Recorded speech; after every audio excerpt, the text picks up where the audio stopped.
Hi, this is Kim Knight from the Art of Health and Science of Wellbeing, aka the Kiwi Health Detective. And today I want to talk about the importance of accepting our healing journey and why our journey back to health, or your journey back to health, will always be perfect and unique for you. Often when people are getting well from a chronic illness, and remember, a chronic illness means that we've been unwell for a long time. The definition of a chronic illness is that symptoms must have been going on for 6 months or more. And often people that I speak with and work with have been ill for years, not just months.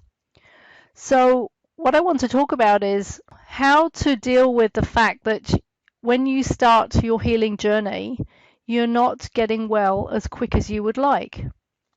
And I'm going to cover 9 important and essential truths that you are going to have to understand on your journey back to health, and why we get frustrated when we're not well. What is really causing this frustration with not being well yet?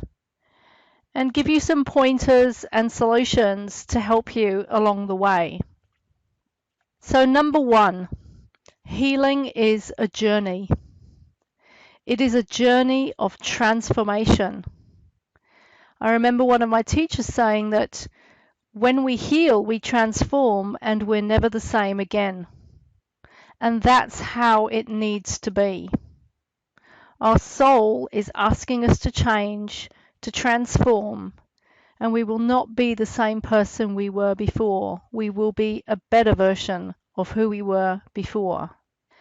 Now, for those of you who've worked with me, you will understand that actions have consequences and we live in a universe of cause and effect.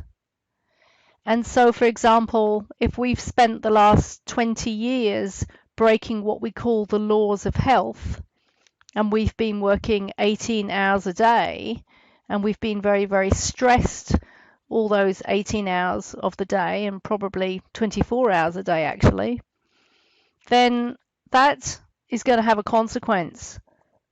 There are going to be results to that action and the behaviors that have led you to lead a life like that. So actions have consequences, and we live in a universe of cause and effect. And so there are lessons to be learned. We are being asked to change.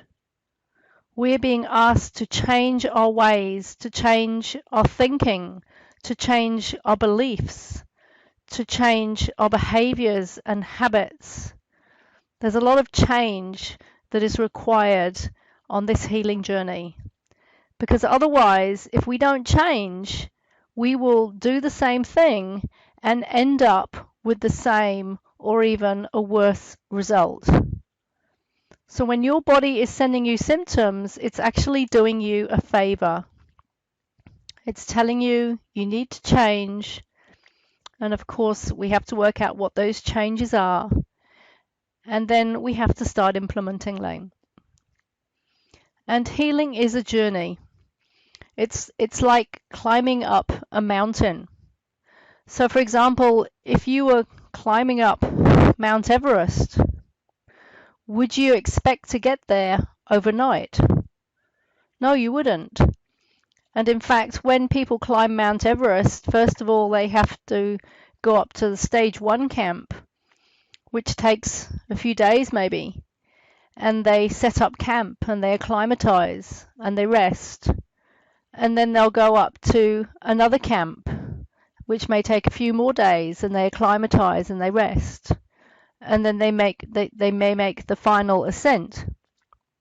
But they're doing it in stages. It's not overnight. And the one most important critical thing that anybody climbing a mountain must have, or climbing Mount Everest must have, is a guide. We have to have a guide, because otherwise we're just going to get really lost, and we need a guide to encourage us on the way. And that is why it's really important to find yourself a good guide to help you through this journey, somebody who's going to tell you it's okay, I understand where you are. I've been there. You will get there, but you're just going to have to be patient. You're not there yet. And another really important thing to remember is that we live in a society in our Western world where we've been conditioned to expect quick fixes. We've been conditioned to expect that either with a surgery, or even surgery really can take a while to recover from, but more perhaps medication, we've been conditioned to expect that maybe in a few days we'll feel better and we'll get back to our life. And you've only got to think of the adverts that you see on the television, say, for example, for a headache pill. And they say, okay, take this pill and it will get to the cause of your pain and you can get back on with your day. And they show these images, you know, the first image, somebody with a terrible headache and they're looking terrible and feeling terrible. And then they take this pill and 5 minutes later or 2 seconds later on the advertisement, that person is back enjoying their life. Or it could be a painkiller, maybe they've strained their back and they can't get on with their life. It's like, okay, take a pill, a few minutes later you'll be back to normal. But what they don't tell you is that's just masking the problem. It's just masking the pain. And that's actually ignoring the message that the pain is truly sending. Because, for example, if you're playing football and you sprain your back and you're in agony and you can hardly move, then the body is already setting things in motion for healing. And if you can't move, that is the body saying, you're not meant to be moving right now. You're meant to be resting so that I can heal you, because I know how to heal you, but you've got to rest. But what do we do in our society? We take a painkiller or a muscle relaxant or something like that, which then falsely, if you like, relaxes the muscle. And I'm not saying that's not a bad thing to take the pain away, but then we don't recognize that we have an injury anymore. And then we carry on doing stuff which can potentially damage ourselves even further. So the body is supremely intelligent and it knows exactly what it needs to heal. And we have to learn to trust that. So number one, healing is a journey. And it is a journey of hills and valleys, not necessarily one straight road. It's very rare actually, that people have a very simple journey back to health. It can happen, but more often than not, it's a journey. So the solution is to understand and accept that this is a journey of transformation, and to understand that where you are at any given time is perfect, and it's only your head that is disagreeing with reality. It's only your head that is saying, I should be better, I shouldn't be ill still, I shouldn't be where I am. So number two, expectations. So often people can have what I would say are unrealistic expectations and attachments to wanting to be well when they're not. In other words, they have an attachment to a different outcome. You need to ask yourself, have you been expecting a quick fix? Or do you have deadlines which are either unspoken or spoken, or get well by dates? On my journey back to health, which overall took about 15 years, but I was only ill and off work for 10 of those years. But I used to say to myself, I'm going to be well in 3 months, or I'm going to be well by my birthday, or I'm going to be well by Christmas. And I used to give myself deadlines. But you see, the body doesn't work like that. It doesn't work to deadlines, not when we're talking about health. When we've got a project on at work, that's a different matter. That's a different type of deadline. But the body isn't interested in deadlines. It's interested in you learning what you need to learn so that your body can restore health and return to its natural state of health. And the problem with these expectations and these attachments to deadlines, or attachments to a certain outcome of being well, is it creates a huge amount of pressure and stress inside our body mind. Because basically we're saying, I don't accept how things are and I want them to be different. And that creates a lot of pressure on our body because our body is doing the best it can. It's always doing the best it can. And here is our head telling it, you should be better. Now, how nice is that for the body to hear? It's already doing the best job it can. And if it was going to be better right now, it absolutely would be. So we have to recognize that often we can have unrealistic expectations and attachments to an outcome which are not healthy and not useful. And there's a couple of useful sayings to remember. One, stress is resisting what is, and two, what we resist persists. So if you imagine if you were on a beach watching a tug of war between two teams, and there were three people holding a rope on either end, and they were both pulling, that's a tug of war. And that creates a strain and a pressure. But if one of those teams drops the rope, then there is no pressure anymore. Probably the other team will fall over, but then everything will relax. Having attachment to an outcome that you don't have creates huge inner conflict, which increases the stress and the stress response inside your body, which makes it even harder for your body to heal. So you must let go of expectations and attachments. So, of course, yes, the solution is to accept what is, whilst at the same time having an intention and a goal that you want things to be different. I'm not saying don't want things to be different, don't want to be well. I'm saying accept how things are right now in the present moment. Because if you stop for a moment and whatever your situation is right now, whether it's an illness or whether there's something else going on in your life that you don't want, just feel for a moment how it feels inside your body to want that thing to be different. So, for example, as I said, it could be illness and you want to be well. It could be you're living in a house that you don't like and you'd rather be in a different house. It could be you have a car you don't like, you want a different car. It could be anything in your life, but just feel what it feels like inside your body. So I'm not talking about your head, I'm talking about inside your torso to want things to be different. How does that feel? And I would say most probably there's going to be some form of tension inside your body.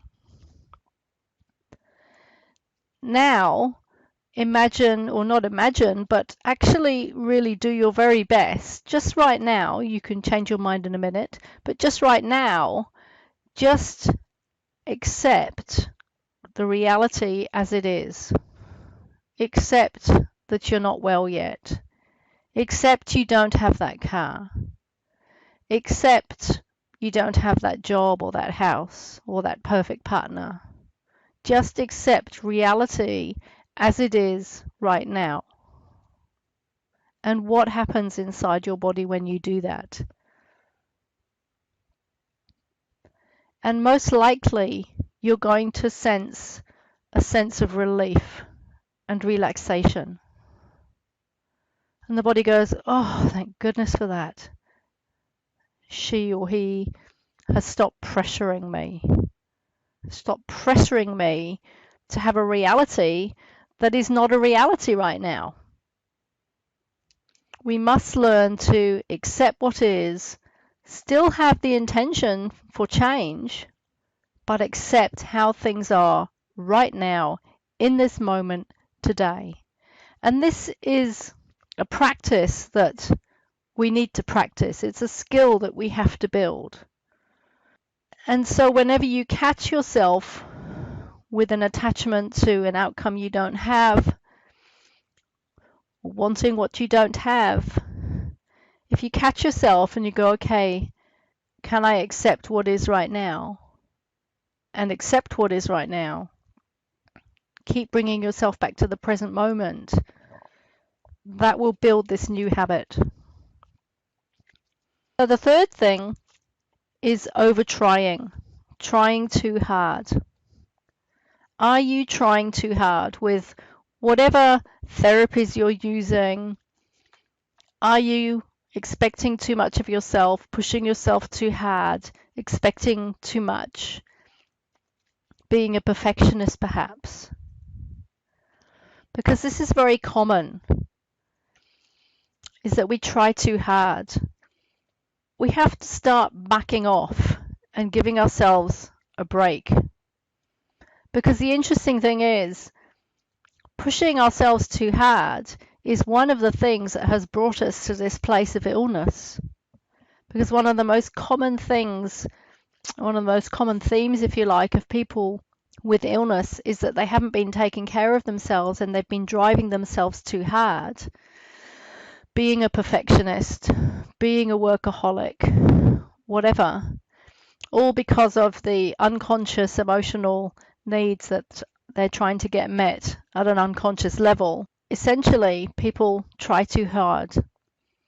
So, of course, the lesson here, the solution, is to stop trying so hard, to give ourselves a break. Give yourself a break. Be gentle with yourself. You could even take a rest from trying to get well.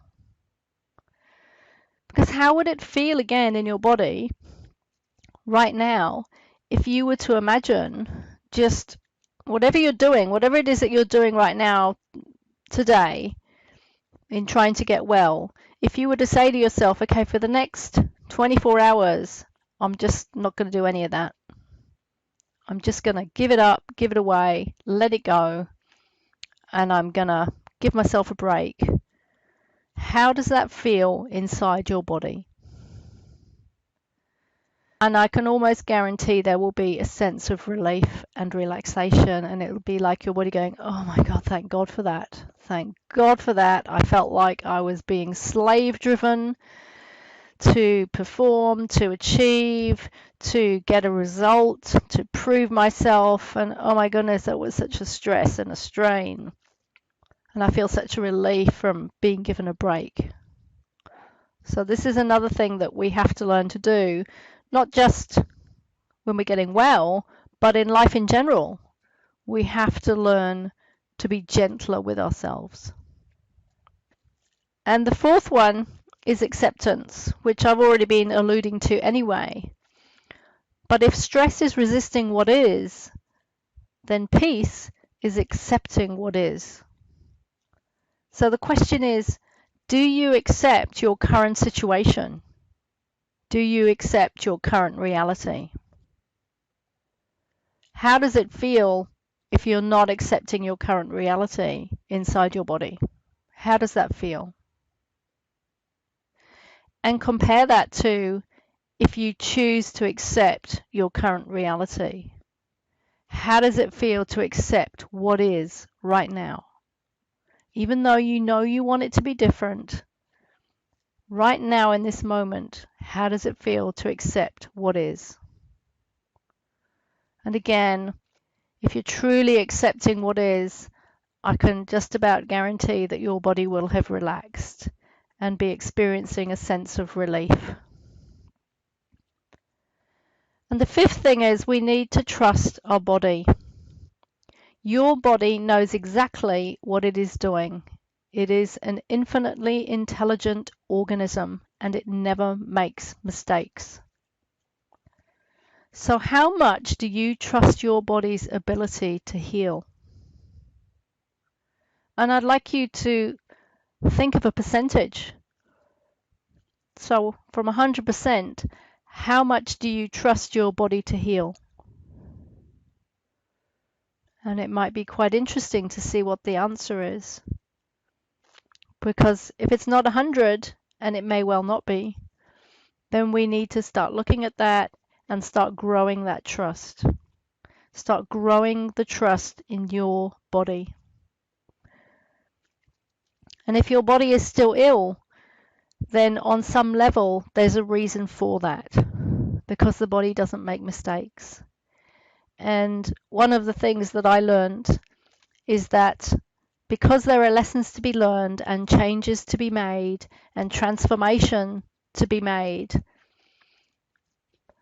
our body will only stop sending symptoms once we have really either learned those lessons or consolidated those lessons.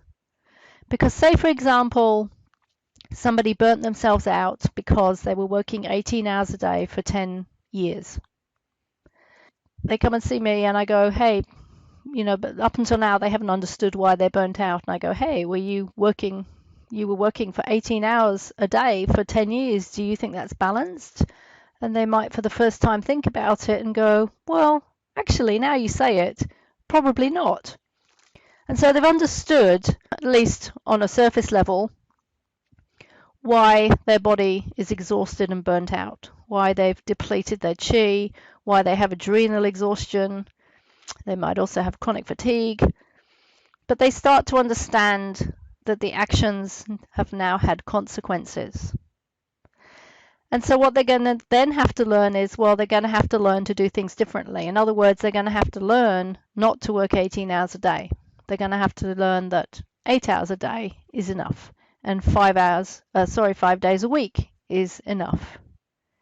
But even though they understand that, if they haven't yet set in motion and consolidated those changes and proven to their body that they have made those changes and they're going to keep those changes, their body knows that, is infinitely intelligent. And it knows that right now, if it was to say, okay, I'm not going to send any symptoms anymore, it knows at some level that this person, because they haven't consolidated these changes, that they're going to go back into their life and do the same thing again. And that wouldn't be healthy. And that might put their life in danger, their health in danger. So the body knows exactly when to stop reducing symptoms. These lessons need to be learned and they need to be consolidated, and changes need to be consolidated. So that at some point, and we never know when this point is going to be, but at some point there will be a time when do what I call we turn a corner. It's like we're walking along the edge of a building and we turn the corner of that building and we're walking in a different direction. And we're never going to be walking the direction we were walking before. And the interesting thing is we never know when that corner is going to come. And for some people it may be quick, and for others it will take longer to reach that corner. So we're going to have to learn patience on this road to health. And number 6 is timing. I believe there is a timing to everything. We could call it a universal timing or a perfect timing. And you will be well at the perfect time you are ready to be well. And as I've said before, you will be well when you've learned and consolidated the lessons you need to learn. And once the transformation has taken place, the transformation in consciousness, the transformation in your understanding of life and yourself, the change of habits and behaviors. So there is a timing, and we have to trust that timing. And number 7, remember that often, or we could say always, and I'm putting this very simplistically right now, but symptoms mean our body is healing. In our Western world, symptoms are viewed as a problem. They are viewed as the body has gone wrong somehow. But in the newer therapies that are evolving and have been evolving over the last 10 and 20 years, we now understand that symptoms are intelligent and necessary communication from our body to our being, and that symptoms mean our body is healing itself. And when we look at what we call the stress phase and the regeneration phase of healing, often when people are very stressed, pushing themselves too hard, working too hard, dealing with some traumatic event in their life, we're in the stress phase, and often at that point we're not experiencing symptoms. Sometimes we may be, sometimes we don't. And then something turns in our life for the better. So say, for example, we were in a terrible relationship and it was very, very stressful, but we were keeping going. And then that relationship finished and we felt a huge relief because we knew it was the right thing. That will be called a regeneration trigger. And that triggers our body into what is called the regeneration phase. And at that point, that is often when our body sends symptoms. And so what is happening is, even though we have symptoms, our body is actually in the self-healing phase. So it's really important to remember this, that when you have symptoms, your body is actually healing. It's not going wrong. It's healing. Number 8, sometimes, not always, but sometimes when we get to that point of why aren't I well yet? I should be well. I just want to give up. Nothing's working. I don't know what to do. And we just feel really, really bad. It can be called what we call the dark night before the dawn. It can also be called a dark night of the soul, which is when we go through a really, really difficult time. But often, or always actually, that they say that the darkest night is before the dawn. And when the dawn breaks, then the dawn breaks and light comes. So often we just have to hang in there. When we're going through a really, really difficult time, we just have to hang in there with faith and trust and know that we will come through. And lastly, we need to cultivate patience. We need to cultivate acceptance. We need to cultivate perseverance, and we need to cultivate gentleness. And I've already mentioned a couple of those earlier. We need to cultivate patience with ourselves and with the process of healing. And this is a quality, a human quality that most people need to develop. And we need to accept what is, and we need to persevere. This is not necessarily an easy journey, and for some people, actually, it's very challenging, and it was for me. And I meet many people for whom it's also very, very challenging, which is why we need to persevere and have faith and never give up. And we have to learn to be gentle towards ourselves and to have love for ourselves. And this is going to be a very big lesson anyway, because one of the major reasons that we've ended up being ill is we've not had that love for ourselves. One of the most common underlying denominator causes of illness is not having self-worth, not feeling worthy, not feeling good enough, feeling less than, feeling bad, feeling shame. And that means that we're not loving ourselves. We're not accepting ourselves. So we really have to start to cultivate that on our journey back to health, because healing is a holistic event. It is not just a physical event. Healing happens on all levels, and it must happen on all levels. In other words, physical, mind, emotions, and spirit. We are healing our whole self when we are healing. We are not just healing physical symptoms. And remember, physical symptoms, for those of you who've worked with me, you will know this, and maybe when you've worked with other people and they've told you the same, is that very rarely are physical symptoms the result of something physical.